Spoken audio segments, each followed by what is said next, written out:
20,000 Leagues Under the Sea, Chapter 7. An Unknown Species of Whale. This unexpected fall so stunned me that I have no clear recollection of my sensations at the time. I was at first drawn down to a depth of about 20 feet. I am a good swimmer, though without pretending to rival Byron or Edgar Poe, who were masters of the art, and in that plunge I did not lose my presence of mind. 2 vigorous strokes brought me to the surface of the water. My first care was to look for the frigate. Had the crew seen me disappear? Had the Abraham Lincoln veered round? Would the captain put out a boat? Might I hope to be saved? The darkness was intense. I caught a glimpse of a black mass disappearing in the east, its beacon lights dying out in the distance. It was the frigate. I was lost. "Help! Help!" I shouted, swimming towards the Abraham Lincoln in desperation. My clothes encumbered me. They seemed glued to my body and paralyzed my movements. I was sinking. I was suffocating. "Help!" This was my last cry. My mouth filled with water. I struggled against being drawn down the abyss. Suddenly my clothes were seized by a strong hand, and I felt myself quickly drawn up to the surface of the sea. And I heard, yes, I heard these words pronounced in my ear. If Master would be so good as to lean on my shoulder, Master would swim with much greater ease. I seized with one hand my faithful Conseil's arm. "Is it you?" said I. "You?" "Myself," answered Conseil, "and waiting Master's orders." "That shock threw you as well as me into the sea?" "No, but being in my master's service, I followed him." The worthy fellow thought that was but natural. "And the frigate?" I asked. "The frigate?" replied Conseil, turning on his back. "I think that Master had better not count too much on her." "You think so?" "I say that, at the time I threw myself into the sea, I heard the men at the wheel say, 'The screw and the rudder are broken.'" "Broken?" "Yes, broken by the monster's teeth. It is the only injury the Abraham Lincoln has sustained. But it is a bad lookout for us. She no longer answers her helm." "Then we are lost." "Perhaps so," calmly answered Conseil. "However, we have still several hours before us, and one can do a good deal in some hours."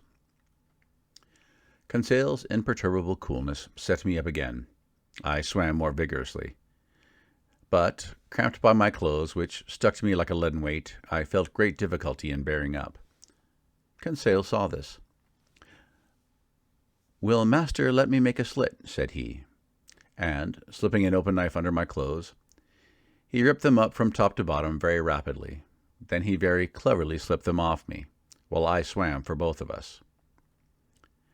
Then I did the same for Conseil, and we continued to swim near to each other. Nevertheless, our situation was no less terrible. Perhaps our disappearance had not been noticed. And, if it had been, the frigate could not tack, being without its helm. Conseil argued on this supposition, and laid his plans accordingly. This quiet boy was perfectly self-possessed. We then decided that, as our only chance of safety was being picked up by the Abraham Lincoln's boats, we ought to manage so as to wait for them as long as possible. I resolved then to husband our strength, so that both should not be exhausted at the same time, and this is how we managed. While one of us lay on our back, quite still, with arms crossed and legs stretched out, the other would swim and push the other on in front. This towing business did not last more than 10 minutes each, and relieving each other thus, we could swim on for some hours, perhaps till daybreak. Poor chance! But hope is so firmly rooted in the heart of man. Moreover, there were 2 of us. Indeed, I declare, though it may seem improbable, if I sought to destroy all hope, if I wished to despair, I could not. The collision of the frigate with the cetacean had occurred about 11 o'clock in the evening before. I reckoned then we should have 8 hours to swim before sunrise, an operation quite practicable if we relieved each other. The sea, very calm, was in our favor. Sometimes I tried to pierce the intense darkness that was only dispelled by the phosphorescence caused by our movements. I watched the luminous waves that broke over my hand, whose mirror-like surface was spotted with silvery rings. One might have said that we were in a bath of quicksilver. Near 1 o'clock in the morning, I was seized with dreadful fatigue. My limbs stiffened under the strain of violent cramp. Conseil was obliged to keep me up, and our preservation devolved on him alone. I heard the poor boy pant. His breathing became short and hurried. I found that he could not keep up much longer. Leave me, I said to him. Leave my master? Never, replied he. I would drown first. Just then the moon appeared through the fringes of a thick cloud that the wind was driving to the east. The surface of the sea glittered with its rays. This kindly light reanimated us. My head got better again. I looked at all points of the horizon. I saw the frigate.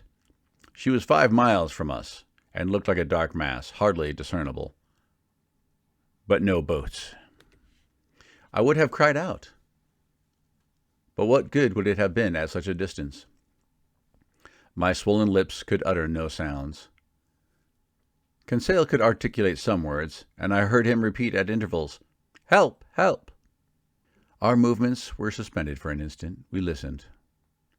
It might be only a singing in the ear, but it seemed to me as if a cry answered the cry from Conseil.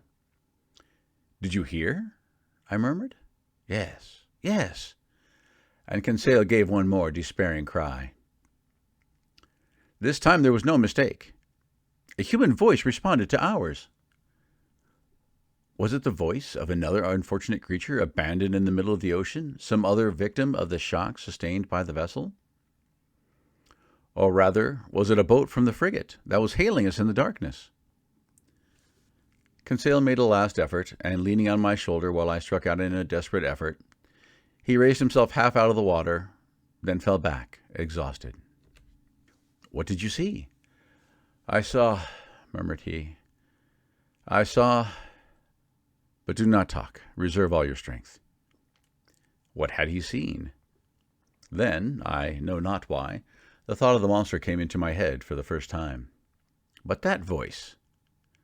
The time is past for Jonas to take refuge in whales' bellies. However, Conseil was towing me again. He raised his head sometimes, looked before us, and uttered a cry of recognition, which was responded to by a voice that came nearer and nearer. I scarcely heard it. My strength was exhausted. My fingers stiffened.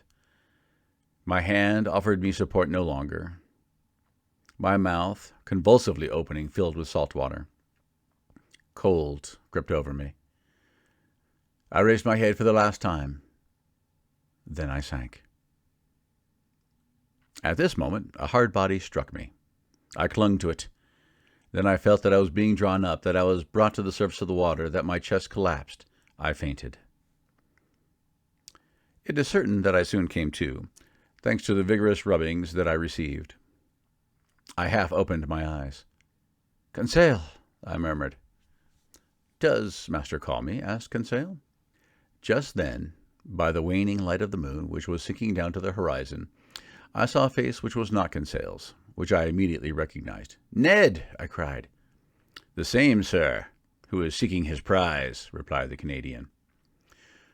"Were you thrown into the sea by the shock to the frigate?" "Yes, Professor, but more fortunate than you, I was able to find a footing almost directly upon a floating island." "An island?" "Or, more correctly speaking, on our gigantic narwhal." "Explain yourself, Ned." Only I soon found out why my harpoon had not entered its skin and was blunted. "Why, Ned? Why?" "Because, Professor, that beast is made of sheet iron." The Canadian's last words produced a sudden revolution in my brain. I wriggled myself quickly to the top of the being, or object, half out of the water, which served us for our refuge. I kicked it. It was evidently a hard, impenetrable body, and not the soft substance that forms the bodies of the great marine mammalia. but this hard body might be a bony covering like that of the antediluvian animals, and I should be free to class this monster among amphibious reptiles, such as tortoises or alligators. Well, no. The blackish back that supported me was smooth, polished, without scales. The blow produced a metallic sound, and incredible though it may be, it seemed, I might say, as if it was made of riveted plates. There was no doubt about it. This monster, this natural phenomenon that had puzzled the learned world and overthrown and misled the imagination of seamen of both hemispheres, it must be owned was a still more astonishing phenomenon, inasmuch as it was a simply human construction. We had no time to lose, however. We were lying upon the back of a sort of submarine boat, which appeared, as far as I could judge, like a huge fish of steel. Ned Land's mind was made up on this point. Conseil and I could only agree with him. Just then a bubbling began at the back of this strange thing, which was evidently propelled by a screw, and it began to move. We had only just time to seize hold of the upper part, which rose about 7 feet out of the water, and happily its speed was not great. "As long as it sails horizontally," muttered Ned Land, "I do not mind. But if it takes a fancy to dive, I would not give 2 straws for my life." The Canadian might have said still less. It became really necessary to communicate with the beings, whatever they were, shut up inside the machine. I searched all over the outside for an aperture, a panel, or a manhole to use as a technical expression. But the lines of the iron rivets, solidly driven into the joints of the iron plates, were clear and uniform. Besides, the moon disappeared then, and left us in total darkness.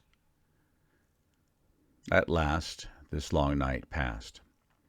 My indistinct remembrance prevents my describing all the impressions it made. I can only recall one circumstance. During some lulls of the wind and sea, I fancied I heard several times vague sounds, a sort of fugitive harmony produced by words of command. What was, then, the mystery of this submarine craft, of which the whole world vainly sought an explanation? What kind of beings existed in this strange boat? What mechanical agent caused its prodigious speed? Daybreak appeared. The morning mists surrounded us, but they soon cleared off. I was about to examine the hull, which formed on deck a kind of horizontal platform, when I felt it gradually sinking. "Oh, confound it!" cried Ned Land, kicking the resounding plate. "Open, you inhospitable rascals!" Happily, the sinking movement ceased. Suddenly a noise, like ironworks violently pushed aside, came from the interior of the boat. One iron plate was moved, a man appeared, uttered an odd cry, and disappeared immediately. Some moments after, 8 strong men with masked faces appeared noiselessly and drew us down into their formidable machine.